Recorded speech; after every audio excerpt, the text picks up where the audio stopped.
Good afternoon, everyone.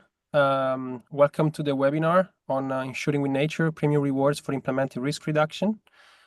I see that more and more people are coming into the room. I would suggest to maybe wait 30 more seconds in order to allow for people to safely join, and then we kick it off.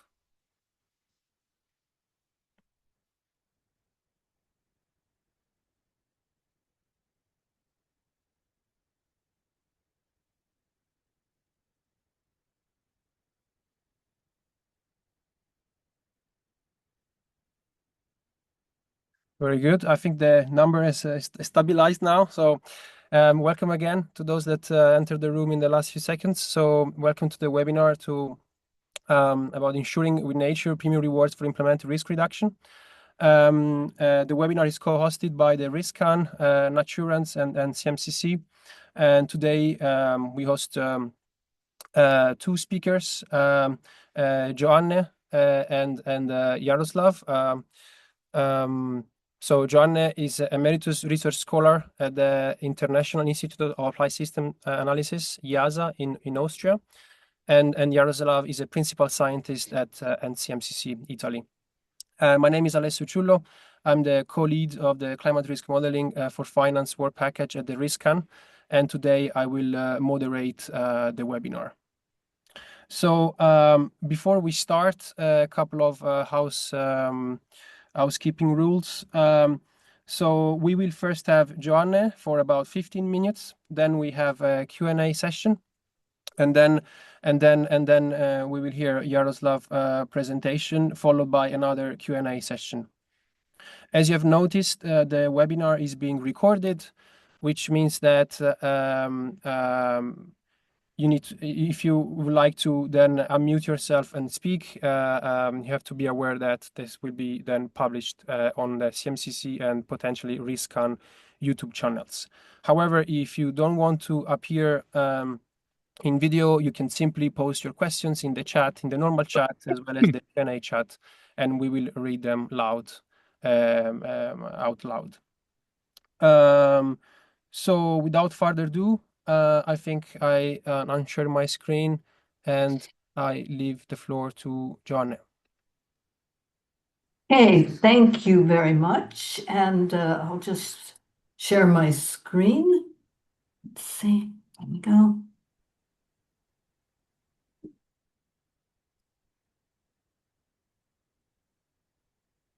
Okay, can everyone see it? Full screen? Yes, we see it well. Perfect. Okay, thanks. I'm going to speak about Insuring with Nature Premium Rewards for implemented risk reduction. And I really want to focus in not just on risk reduction, but also on risk reduction with nature, with nature-based solutions. And we'll focus a bit on wildfire. But before I get there, I want to just have a little bit of introduction. And this is what I was worried about. My slides aren't moving. Not quite, Joanne. Yeah, isn't that weird? Yeah, They maybe. are.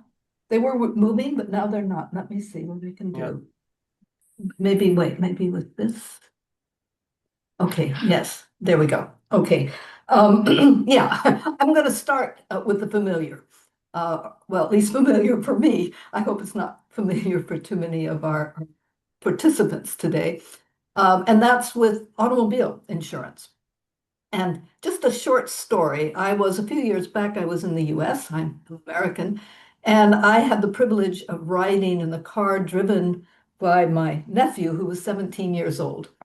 And you get a driver's license in the US when you're 16. And he was driving amazingly carefully, very, very slowly.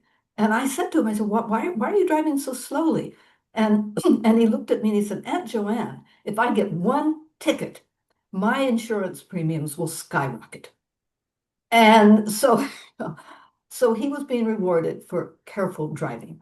And this is a very simple but very powerful tool in the hands of insurers. And I suspect this saves the lives of thousands of young drivers. So really, really powerful. And of course, this is common. I mean, across Europe, across the US, there is lots of discounts that you get for reducing your risk of driving. You know, probably you're familiar with the no claims bonus, but all the way down to actually garage parking can get you a discount on your insurance. So premium discounts are common in auto insurance, but not so much in household hazard insurance. And there's a number of reasons for that, mainly due to the characteristics of the risk. And so you see, if I just list 4 characteristics here, first is the risk signal. With autos, it's normally distributed, a whole lot of data points. With household hazard, it's rare. It's usually maybe Poisson distribution, there's fat tails. It's a very different animal. The data availability, because of this, is quite high with auto insurance, low, and where effective measures are really quite uncertain. And that's important. The effectiveness of the measure is uncertain.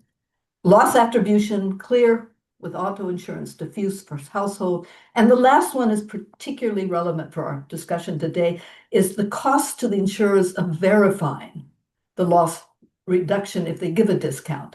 And the cost is low because of the characteristics I've just talked about for auto insurance and high for hazard insurance, where often you will actually need to go out and inspect whether the loss reduction measure is actually in place. So that doesn't mean that there is no premium reductions for hazards insurance. And I'll give you a few examples here for floods. There's Flood Re, which you might be familiar with, is in the UK. Flood Re gives reductions for barriers, raised electrics, flood doors. Allianz, which operates more in Europe, gives in the EU, I should say, gives reductions for elevated heating systems, flood-proof basements. But a couple of years back, we actually interviewed some people at Allianz, and they told us that actually they only give these discounts in the very high-risk areas. Why is that? Because if, in fact, if people don't reduce their risk, their premiums become unaffordable and they lose their market. So to ensure their market, they will go to the expense of verifying these reductions. And I'll come back to that, so keep that in mind. Wildfire, we see in the high-risk countries, Italy, France, Spain, Portugal, we do see that some insurers and some even private insurers do give discounts for what's called house hardening. So I want to turn now from these individual household measures to actually discounts for nature-based solutions. And in case you're not sure what NBS is, I read it: actions to protect, sustainably manage, and restore natural or modified ecosystems that address societal challenges effectively and adaptively, simultaneously providing human well-being and biodiversity benefits. Now, that's really important. But these measures, as you see in these pictures, these measures are not taken at the household level, but at the communities level. And this is our challenge. This is our challenge. How can insurers who are insuring properties, and not so much sometimes communities, but mainly insuring properties, how can they give incentives for nature-based solutions? And this challenge has been solved in one case, and that's the National Flood Insurance System in the US, which is a system that's underwritten by the federal government. But interestingly, it provides premium discounts to residents, households of communities that participate in this CRS program. And the amount of discount these households gets depends on the points received for flood mitigation measures. And you see in this table here, I don't know if you can read it, but you see in this table, there's a whole bunch of measures that will give them points that get taken by the community. And I've just flagged 2 of them, which appear to be nature-based solutions. And that's the open space preservation and also the natural shoreline protection. Now, this was not set up for nature-based solutions, but it could be, in fact, nudged, modified, so that it does greatly encourage them. But I'm going to, finish with my examples by turning to really kind of the core of the discussion for today. And that's an insurance product that specifically is aimed at the community scale and specifically gives an incentive for a nature-based solution. And that's also in the US, the Tahoe Donor Wildfire Resilience Insurance. And that's a 2.5 million wildfire resilience product, which covers over 1,000 acres of Tahoe donors' forested and recreation land. And it's a fact, and the households who live in this area have formed together to form an association, completely private. And this association has actually carried out forest treatment measures, including thinning and prescribed burns. And because they've carried out these measures, the Willis, with partnership of the Nature Conservancy and UC Berkeley, has designed and offered them a parametric product for wildfire. And what's really interesting about this product is that, according to the model, it offers a 39% lower premium, which now we're calling a greenium, and an 89% lower deductible because they have carried out these forest treatment measures. It marks the first time an insurance company has factored large-scale fuel reduction work into wildfire risk assessments and policy pricing. By the way, in our NATURANCE project, we also have something very similar going on in Sardinia. And I can say more about that in the question period if you want to hear about it. Okay, so one thing you might be asking, and this is a little bit of a diversion, so I won't spend much time on it. We could come back to it. But I was asking, and you may be asking, actually, is forest trimming and prescribed burns a nature-based solution? And here you see kind of the before and after pictures of this Tahoe donor project. And in this before picture, you see that they're actually doing what they call mechanical thinning out there with that, bugger or whatever it is.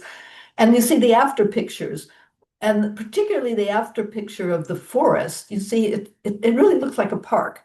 And this is the problem that many are asking, but including myself, is this really supporting biodiversity when you clear out all the underbrush? And in fact, the nature restoration law, and the EU says you have to leave deadwood for it to be a nature-based solution. So there's a lot of questions, but it kind of ranges. There's kind of a spectrum here. And on one end of the nature-based solution is this ecological forest management with thinning, grazing, controlled burns, and mixed forests.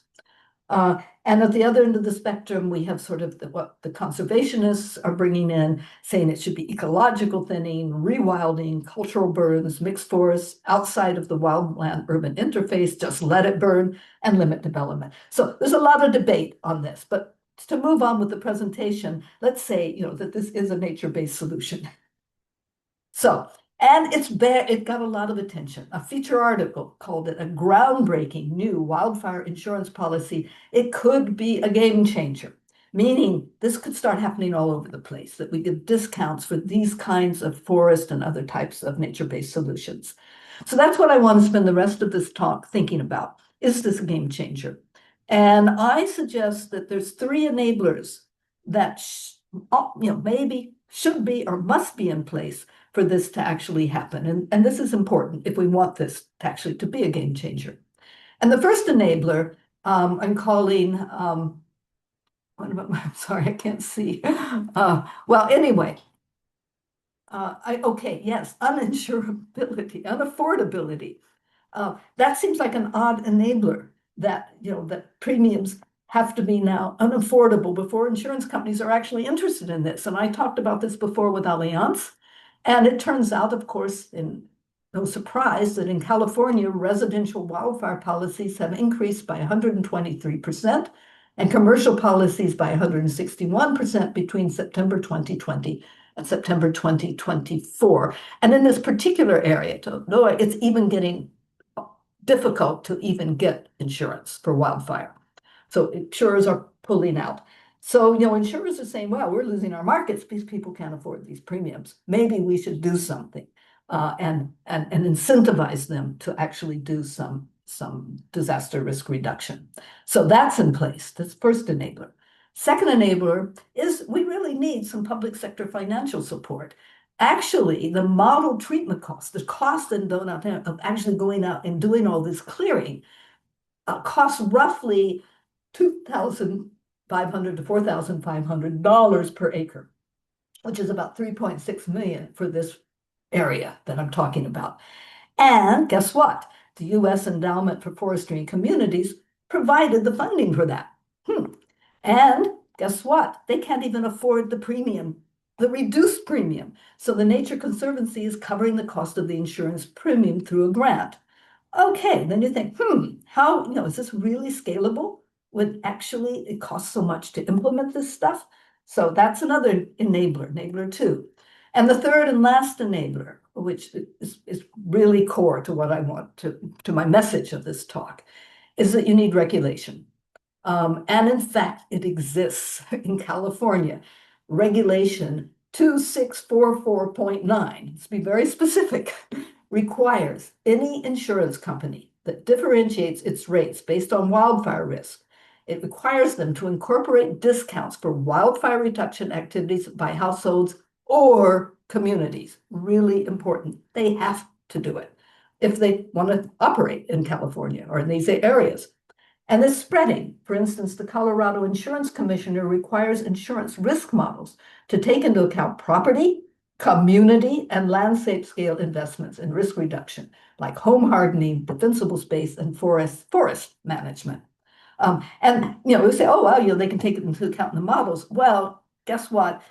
Different from in Europe, in California and Colorado, your premiums have to be approved by the regulators. You can't just set any old premium, and they want to see the model. So this is really very strict requirements. So what is the situation in the EU? Well, discounts tied to prevention are not broadly established. To be honest, they're not broadly established in the US either, but it's moving in that direction. And I think it's really important that EIOPA, which is the regulator in Europe, has recently held a consultation on a blueprint for an awareness tool. I love it how you just water this stuff down with an awareness tool for natural catastrophe risks and prevention measures. We don't know that report, unless I've missed it, isn't out yet, but the consultation is now closed. And if you look at some of the comments, with interesting one, of course, is Insurance Europe's response stresses that significant premium reductions solely for prevention measures are not realistic or common across EU private markets. And insurers have broad discretion, different from in California and Colorado. Insurers have broad discretion on how they set premiums, and there is no EU level mandate to give discounts, for example, on flood barriers, fire-resistant materials, and so on. So a lot of resistance, I think some movement in Europe, a lot of resistance, and I think we'll be following this closely.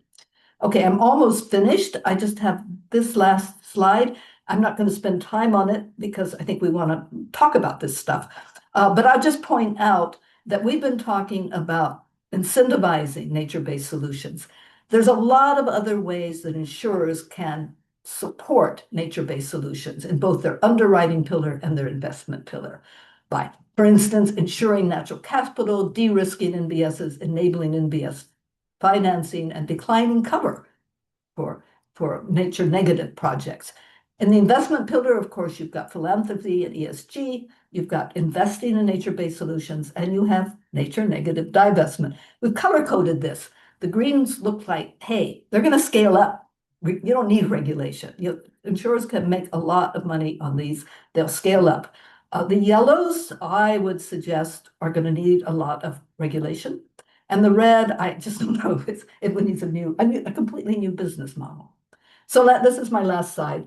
Let me go back and tell you that greeniums are simple and powerful, a game changer even, yet only if enabled by significant public support and regulation. And there we're going to look to EIOPA. And they're only one of many activities by insurers that can support NBS. So thank you. Thank you very much, John.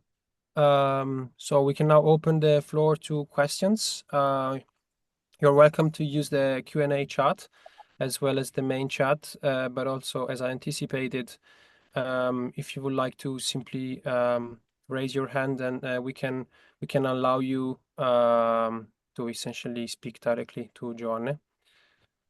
I see there is a question. No, not probably it's not a real question. But yeah, while we wait, I do have one, John, because while listening, I do have some experience with risk pooling schemes. And then when you mentioned this Taue Donner case, that you mentioned that there is a very strong community aspect, if I get this correctly, right? That the community gathered together and essentially they made possible like certain nature-based solution possible, and because of that, thanks to that, then they could benefit from parametric insurance schemes. Do you see also room for pooling? Because in a way, if the community already gathered together and they join forces, to put these measures down, why not also like buying insurance as a single entity, right? And maybe even increasing risk diversification, which is a factor that would bring premiums down even farther. Yeah, I mean, there's a lot of different models for community insurance. By the way, this is not a community insurance, and in fact, the households don't get any discounts. It's only the fact that this association, which they have formed, if there's a wildfire, they have a lot of clearing to do and so on. Yeah. And so they're insuring that. It's not yet going to households. The idea is that it could go to households. And you're right. I mean, the National Flood Insurance Program, I think, is one of the most interesting community insurance programs. In fact, it is one of the few. And it is also not. The households don't pool. I mean, by the very nature of insurance, of course, you're pooled. And of course, they could lower transaction costs if they say, just give us one policy. And I think, yeah, maybe you have some examples of that. I actually don't. But they have pooled in the sense that, okay, they can buy this public insurance product and they can all get a discount. And that gives, interestingly, that makes them interested in putting pressure on their public authorities to do this. Otherwise, public authorities, they drag their feet on this stuff. So, you've got your citizens saying, hey, take these measures, I want a lower premium. And so that's, and it's worked quite well. I think there's now 10,000 communities in the program. Quite a lot has been actually done.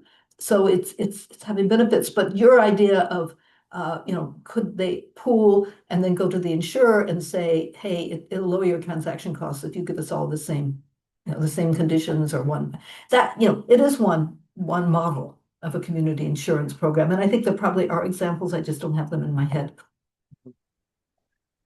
Yeah, no, thanks. Yeah, I was also thinking about, for sure they would lower transaction costs, but potentially, I mean, depending on the hazard, on the scale of the community and everything, but could also really diversify risks internally, right? Yeah, but I mean, I think most of these natural hazards, you need to diversify them further out in the community. These are things that, they're dependent risks. They can, wildfire can cover a big area, storm can cover a big area. So you need to diversify outside of the community. You need reinsurance. Yeah. So I'm not sure for natural hazard risks, it makes a lot of sense, but maybe. Thanks a lot. Meanwhile, we got two questions in the Q&A chat. So yeah, I'll try to read them out loud. So main challenge for us is that the discounts will be insignificant to serve as an incentive for the client. That is because in property insurance, flood is just a part of NatCat, and NatCat is only part of the entire coverage. What could be done to leverage the impact of the greenium? Well, I mean, with the wildfire, it was pretty significant. I've forgotten now. I have to look back at my slide, but I think it was like a 39% decrease in the premium. And I know there's been another, Willis has done another one in the US that showed a 50% decrease in the premium by taking these measures. And if you look, I don't have statistics on my hand, but I think with the flood insurance program, it can get up to 50% reduction in your premium if enough of the measures are taken. So it can be rather significant. Now you say, okay, a lot of times this is bundled in with, fire, for instance, it's just bundled in with your property insurance, and it's a small part. It was a small part. With climate change, it's becoming more of a significant part. So your wind insurance, your flood insurance, your wildfire insurance in the high risk areas is dominating. It's huge, and you're getting people who have to actually leave because the premiums are going up to $1,000 a month or so. You just can't afford it anymore.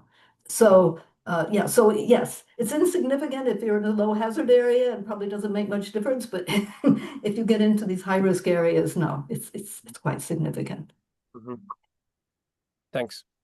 We have two more. The other one is, for unaffordability to be an enabler, does the market need to be considered important? For example, in Caribbean, SIDS reinsurance is becoming more difficult because they seem to think that the risk is too high, but they don't seem to care enough to try to enable affordability. Yeah, that's a very important point. The insurers have to think that they're losing enough market that they will actually engage in these kinds of discounts because they are expensive for the insurers. So yeah, if it's a small market, to be honest, I think the insurers say we don't want to bother with it. And that's what's happening in California. They're just leaving in a lot of areas. That's why this one product has some significance because you can reduce it significantly with these measures. Otherwise, I think it's an enabler on affordability, but it's not, there needs to be some other enablers in place as well. Yeah. Yeah. How do you see this type of community associations engaging with the private insurance industry? Who should promote these partnerships? Okay, that's also a really important question.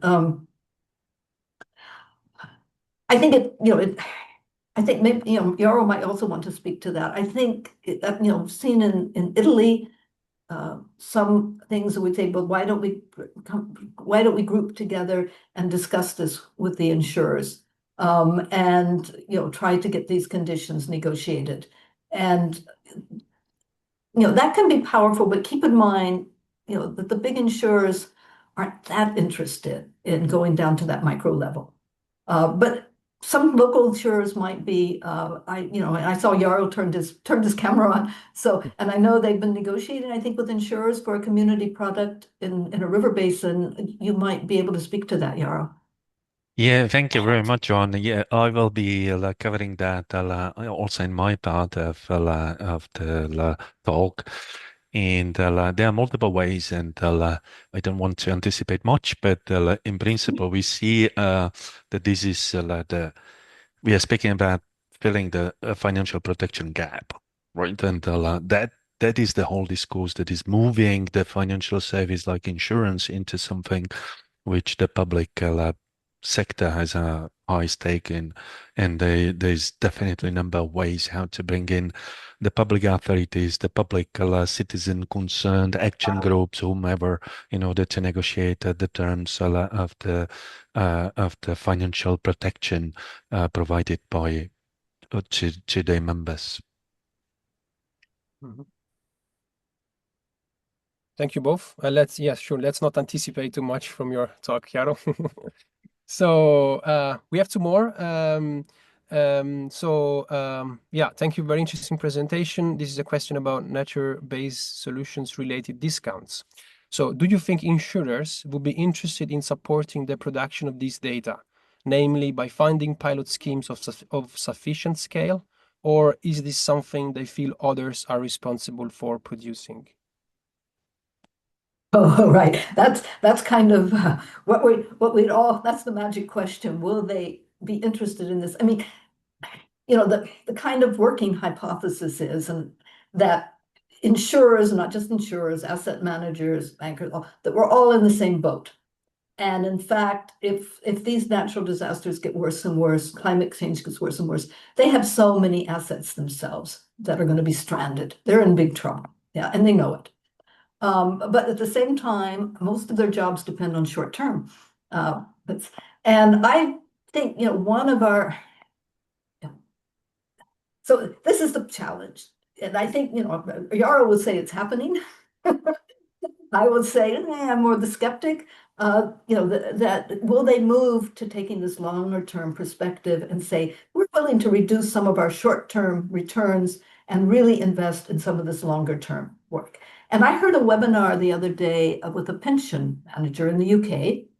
And that was very, very interesting because he said, if that's going to happen, it could happen most with pensions because we're investing over the long term. People who invest in pensions, you know, they don't want to return for 20 or 30 years. So we could invest in some of these projects that look like, you know, takes a long time for trees to grow or wetlands to start working. You know, we could invest in the long term. And then it was asked him, you know, what about these small pilots? You know, is that at all interesting for you? And he said, well, no, it hasn't been. We usually don't take anything that doesn't something around 7 million or so to put it into our portfolio. We just don't want to bother with it. But he said, we're also realizing that with nature-based solutions, and so you have to start small. And if somebody doesn't support them, it's just not going to scale.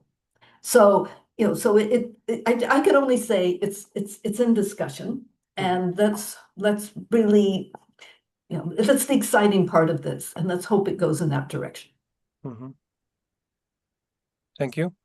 So I would suggest we address the last one, and then we move to next presentation. So brilliant and thought-provoking presentation. For wildfire insurances, are there cases where the forest has been insured? Having in mind here the Coral Reed insurance scheme in Yucatan, where private and public authorities contributed to preserve this unique ecosystem.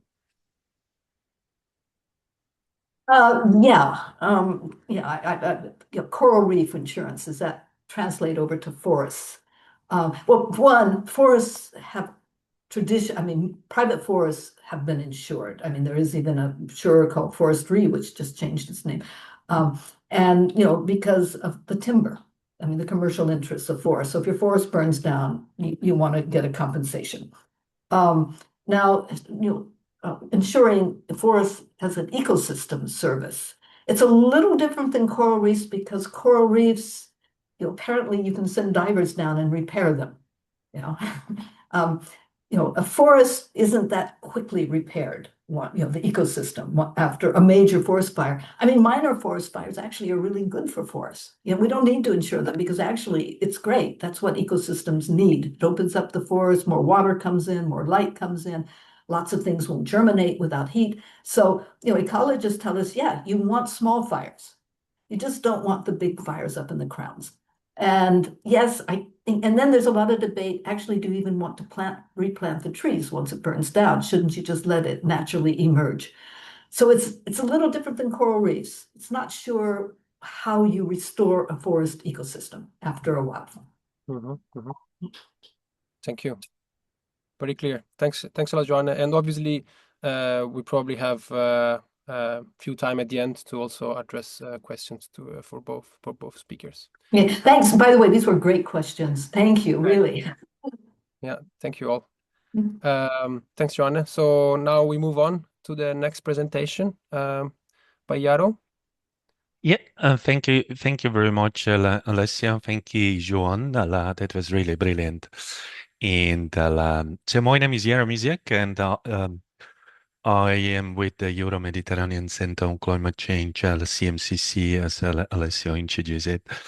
And we are both with Joan working on this exciting project that I will refer to NATURANCE, Nature for Insurance, Insurance for Nature. And I will complement Joan's talk with some interesting insight of the products that we are developing right now. And and this is an invitation for you to join our efforts because it's interesting. So I will start with this.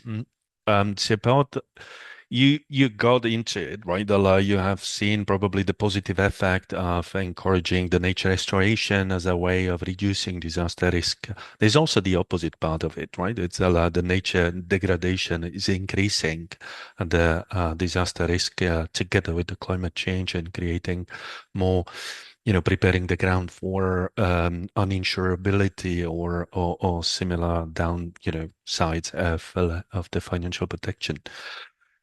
So the nature has two sides into it, and we are focusing on the positive side, but we are also bringing some normative aspect into that, and that will become visible on my slides. So we are sort of disclosing that there is also something like associated with the values that we hold and the values that we preserve, and nature provides a number of ways how to reduce the risk, but also create conditions for producing co-benefits or creating conditions for life and sustaining the life. Right. So the nature has also an instrumental value, and this is probably not new to you, right? There is an economic value provided by ecosystem services that has been around for a long time, even if there is no price for doing that.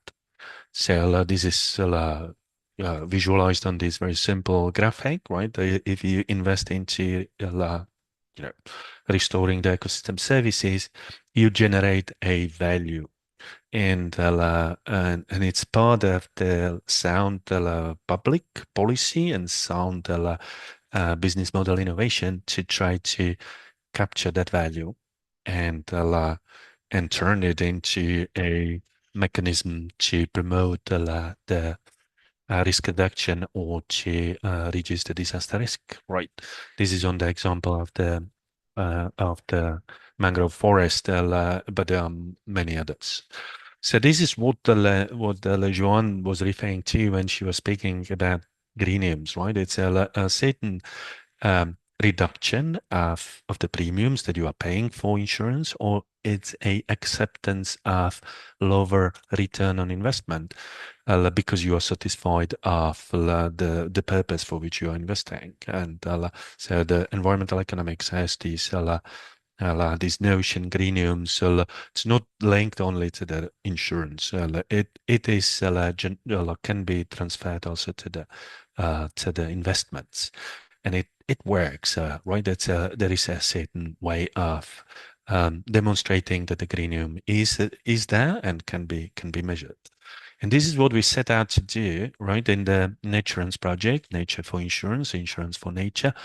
And we sort of started to look into how to evaluate the technical, financial, but also operational feasibility and performance of solution that combine the nature restoration and protection with disaster risk financing. And we did that. This is a coordination and supporting action. So basically, we invested a lot of time and resources into stimulating dialogues across knowledge networks, knowledge systems, so people that care for different things like subnational or national adaptation, risk assessment like you, cities, financial organization like insurers, and so on. And we have done that also running a innovation laboratories, and we have done and explored number of ways how this could be translated into tangible schemes for encouraging the adaptation and financing. So you can learn more about what we have done during my talk, but also on our website and the events that we are organizing. Right. So basically, the whole topics that we are exploring have three components. The first one is the type of intervention that are meant to restore the ecosystem services and can generate the risk reduction potential. And this is what we call NBS intervention or a project.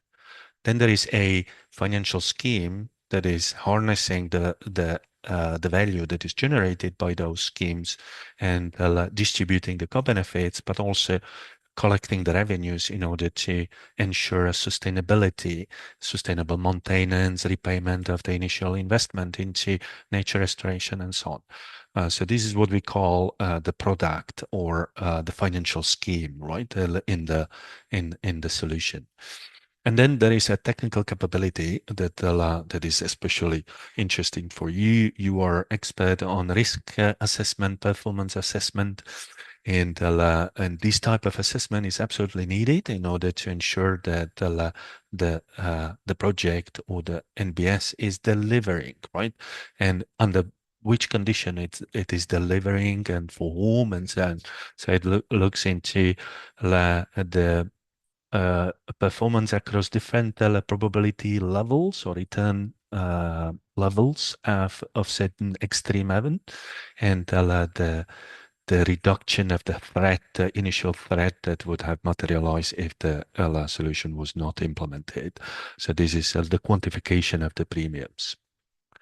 Right, Joan has already alluded to some schemes, some ways of investing into what type of intervention might be included. So roughly there are two categories. Either you might adjust the traditional property or indemnity insurance scheme, or you might insure the ecosystem services themselves, right? And in that case, we are looking at the nature of ecosystem service as the insured asset, right? But there are a number of other manifestation or other type, and there is a gradual way of what you can do and how you can promote the combination of nature restoration and risk reduction. So the examples that have been already mentioned, for example, the coral reef insurance, there are 6 or 7 program already in place. Pioneered something like 10 or 15 years ago, and they have demonstrated a good potential. It's interesting because the same type of financial gap that we have in adaptation or biodiversity protection can be served by identifying innovative business models like insurance or investment models that deliver on both sides. Right. The other way of encouraging similar way is the mangrove forest, parametric insurance, and so on. There's a lot of evidence that we have analyzed and assessed and published about whether those solutions work and which condition they work and how they might influence the way of running the business or assessing the risk. But let's look at that from the very simple perspective. So we have in many cases existing insurance scheme as the private financial services. There might be in some countries they are a public-private partnership. So in order to maintain or reach a certain critical threshold for upscaling the scheme, some countries have introduced a public-private partnership through which there is a mandatory cover and mandatory insurance.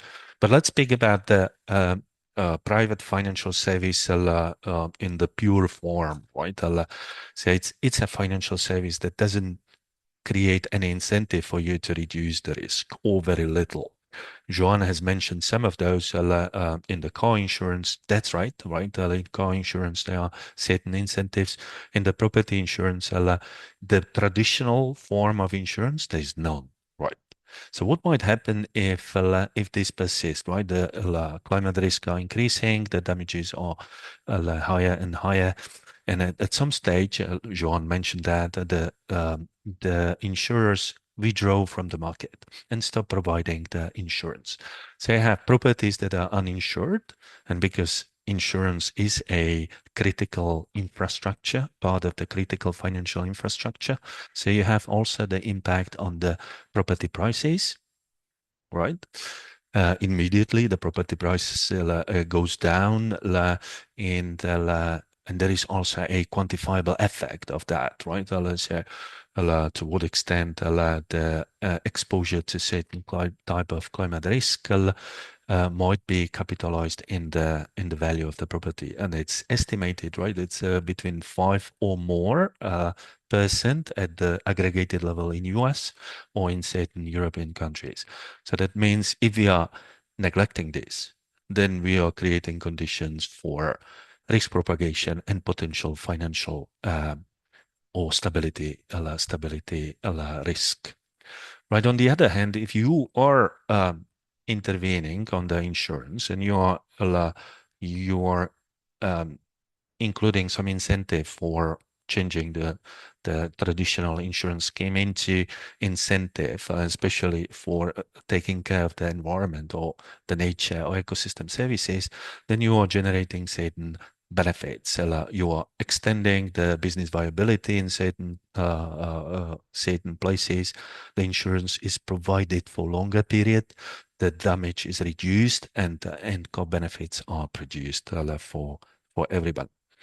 But of course, there are limited, number of ways how you might reduce the risk if you are individual property holder, or say you might see on the screen what you can do in order to somehow reduce the damage. You might implement green roofs, rain garden, or permeable pavements, or something like that. But the contribution would be small, probably not large enough for the insurers to start looking into that. At the larger district, though, like the neighborhood level, you might generate a substantially more benefits that might be interesting also already for the financial organization to start looking into that. And in some cases, you might really need to have a landscape approach where you intervene upstream in order to reduce the risk downstream.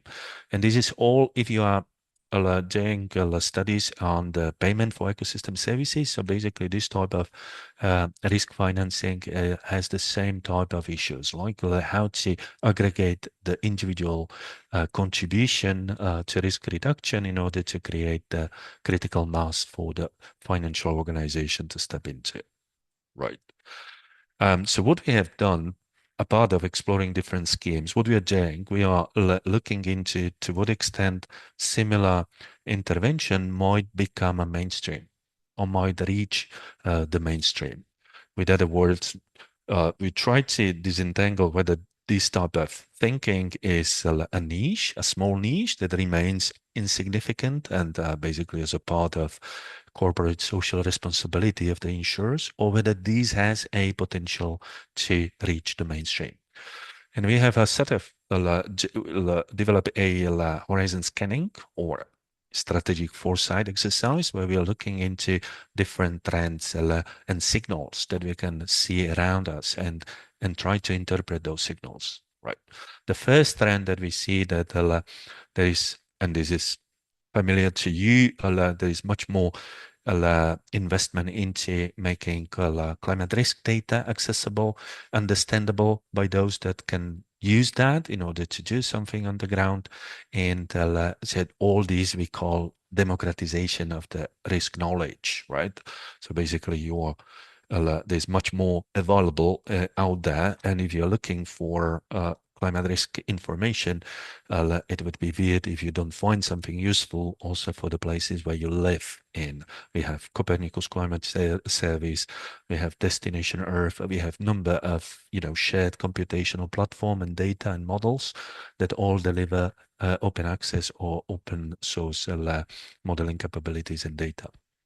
So this is part what we see, expanded access to risk data, analytics and intelligence. And that is encouraging also the subnational governments to exploit that wealth of climate risk information. And this is, again, if you are familiar with the mission adaptation is part of the Horizon Europe. The subnational governments are empowered and encouraged to think about the solution they might implement in their constituencies. And that requires capability, technical capabilities, institutional capabilities, financial capabilities, like the solution that we are talking about. Right? And to serve this increasing demand, we have seen also increasing supply of the climate adaptation or resilience services, right? The knowledge brokers, specialized entities that are investing into developing knowledge that might serve this type of. So altogether, this trend is basically suggesting that there is much more data and knowledge available that can be used and is used by the regional and local authorities to design the solution. The second trend we are looking into is um, that the private financial service, as the insurers used to be, is being transformed into something that for which the public sector has a stake. Right, the financial protection is a public resilience goals, and you see it in the number of European policy strategies, or the international strategies and the initiatives that you can refer to. That's interesting for a number of ways, right? It's a so if the condition for running a pure financial service by private entities, if there are no more conditions to continuing in this business model, then the public is entering into and has to, because otherwise we leave the communities without financial protection, and that has the potential of, as I mentioned before, creating systemic risk and eventually undermine the financial stability. So this is also interesting trend in favor of solution that we have been exploring. And the third trend that we are seeing is that the nature is becoming bankable or insurable, also because three converging thread that we are seeing. The first one is the tendency of granting the rights, define nature as the right-bearing entity within the legal system. That means that the nature can be defended in the courts of law, right? That creates a sort of stability and certainty for the financial operation like insurance or investments. The second one, risk internalization, what we see also as manifested by the task force on nature-related risk, similar to the climate-related risk. We realized that the business has impact on the nature, and if we don't look or incorporate the nature impact on our balance sheet, then we are perpetuating basically the nature degradation that eventually leads to the larger risk. And the third thread in this area is that we see a number of matrices or verification and contractual tools that are emerging to turn the rights and risk into schemes that can be contracted, right? That there's a lot monitoring, observation. There are a number of indicators that we can monitor that enable also the parametric insurance as something like solution that are reduced in the transaction cost and so on. So there is emphasis on making the contractual arrangements around the nature restoration easier and more feasible. So all this makes us believe that the solution that we are exploring, the nature-based insurance and investment solution, might reach the mainstream level within the next 5 till 15 years. So this is this is really only the short introduction into the horizon scanning that we are doing, and you are well welcome to contribute to that. Another thing that we are doing in order to promote this uptake of similar solution is we are investing efforts into standardization. So we have launched the CEN Workshop Agreement, which is the community pre-standard. It's a way of bringing the community together and exchange the ideas about how to create and what are the main elements of a standard that would make similar arrangements easier and transparent for everybody, how this standard should look like. And together with this community that join us in this effort, we have created the design principles. We are still working on that. I think the CEN Workshop Agreement will be ready by end of January, and it will be presented at the festival, final festival. We have organized several large-scale festivals and web festivals of financial innovation. This is the third one that we will host in Brussels in February from 3rd to 5th next year. And you are all very welcome to join us. It will spread over 3 days. The first day will look at the policies and basic enabling conditions, if you want, more. The second day will be dedicated to solutions. What kind of solution are there in order to promote this type of impact? And finally, the third day will be how to boost the legacy and the community collaboration across the different parts and groups of society. So you are very welcome to join us. I realized that I used more time than I was given, so I stop here. And thank you very much for your attention. And over back to you, Alessio. Thank you very much, Jaro. It was indeed very interesting. So it's the overtime. It was very welcome. So we have, I would say, 5 minutes for questions to Jaro. So please, just like before, we can let you speak, or please type your questions in the Q&A chat. Meanwhile, I've actually noted one down, Jaro, because you have a very, very nice slide on the large scale aspect of all this, right? You even mentioned upstream, downstream interactions. And to be frank, from a modeler perspective, then I was like, okay, but we are a bit far from capturing all these interactions in the way that we need, for it to then end up in the pricing, right? Because nowadays all insurance companies they use NatCat models essentially. So how do you see it? Do you see it as a challenge? Do you see that we're moving there, or what are your thoughts about it? Yeah, my personal view on this is that we are in a situation like the risk assessment community was back in 1992 or 1990s, right? So if you recall that time, there was the Hurricane Andrew that has caused much larger damage than what has been anticipated by the model. And that has created a shock across the financial sector, insurance providers. And there was a lot of investment into capturing really the true size and the magnitude of the damage. I think if we are leaving the nature outside of our models as we do currently, then we are doing exactly the same order of magnitude underestimation of the potential damage. And this is exactly right. My personal opinion is that there will be a lot of investment in order to make the risk estimates and the expected damage closer to the reality, as the environment that is providing a crucially important regulatory function is less able to do so in the future. Yeah, thank you very much. And we really hope that initiatives like NATURANCE, they really push the boundaries also of on the modeling side. So we can we get the presentations of the sessions?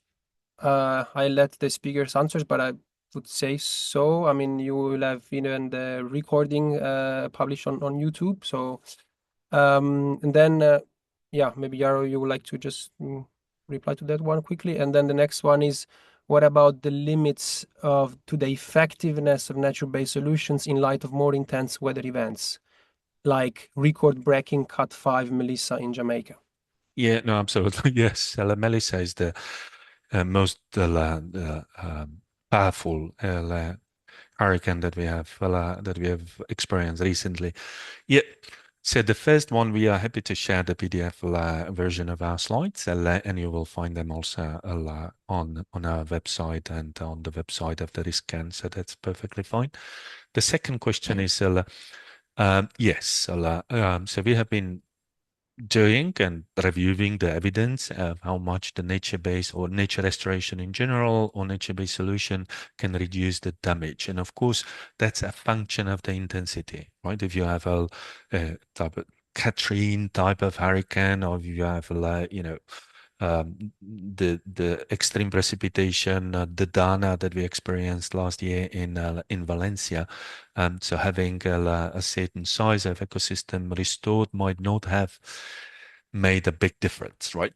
So there's also the scale mismatch. So this is why, if you remember when I showed the greeniums, the risk reduction potential of nature-based solution, there is a large potential for the frequent and less intense event, and less so. It's declining as you go into the high intensity and low probability help type of events.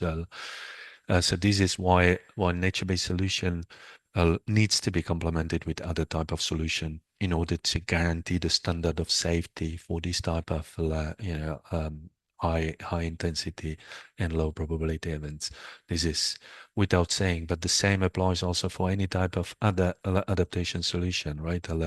In insurance, we have the risk layering. Let's say you have for every intensity or level of damage, you have a different instruments in place eventually. So the similar thinking is that. And I wrap up with a final observation. We often hear, and you might have come across this, that there is not enough evidence suggesting that the NBS could help reducing the risk. I think it's not true in the same way how it's put, right? What is meant by this is that there is not enough evidence for the specific place and specific ecosystem service restored to demonstrate how much of the risk is reduced. Not that there is no evidence on the potential of NBS to reduce the risk, because that has been demonstrated very clearly that there is a enormous potential for reducing risk. But for the specific intervention, you really need a specific modeling and specific assessment. And this is what I mentioned, right? That the risk assessment services, adaptation services, climate services are incredibly important for this type of granularity in order to stimulate the market. Excellent. Thank you, Jaro. Thank you, Joanne. I think time is up. So these were very interesting and thought-provoking presentations, and I really like the questions as well and the engagement. I would like to thank also all attendees and CMCC for providing the infrastructure to host the webinar. So thank you all. And See you thank next you, time. Alessia, for navigating us through this webinar and hosting it on behalf of RiskKAN. This is much appreciated. And thank you, everybody who participated. Thank you. Thanks. Thank you. Thanks, everybody. Thanks for all those great questions. Okay. Bye. Bye-bye.